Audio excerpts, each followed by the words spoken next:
తూర్పుగోదావరి జిల్లా సీతానగరం మండలం బొబ్బిల్లంకలో జరిగిన జంట హత్యల కేసును పోలీసులు ఛేదించారు. అనుమానంతో భార్యను అడ్డు వచ్చిన అత్తను హత్య చేసిన నిందితుడు సీతారామరాజుతో పాటు మరో ముగ్గురు స్నేహితులను పోలీసులు అరెస్ట్ చేశారు. కోరుకొండ సిఐ సత్యనారాయణ మూర్తి ఈ కేసు వివరాలను వెల్లడించారు. నిందితులను రిమాండ్కు తరలిస్తున్నట్లు తెలిపారు.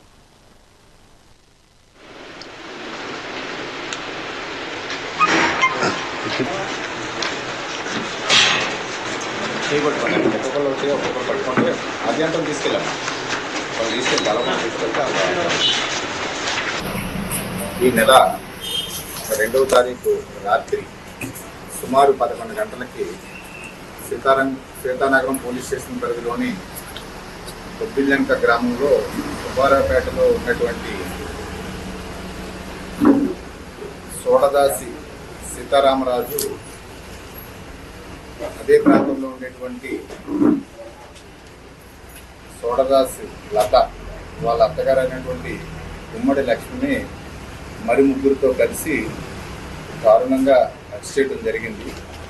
అది మన ప్రాంతంలో ప్రజలను కూడా కొంచెం భయభ్రాంతిని గురి చేయడం కూడా జరిగింది. హత్య జరిగిన విధానం దాని మీద ఎవరైతే మృతురాలి తమ్ముడు, మృతురాలి కుమారుడైనటువంటి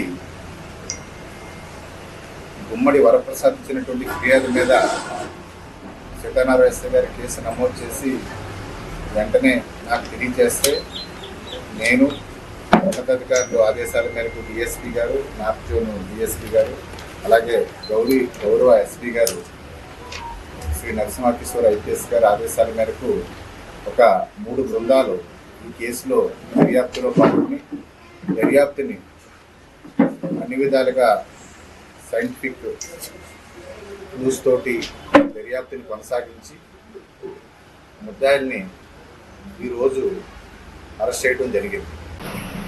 ఈ నెల 2వ తారీఖు రాత్రి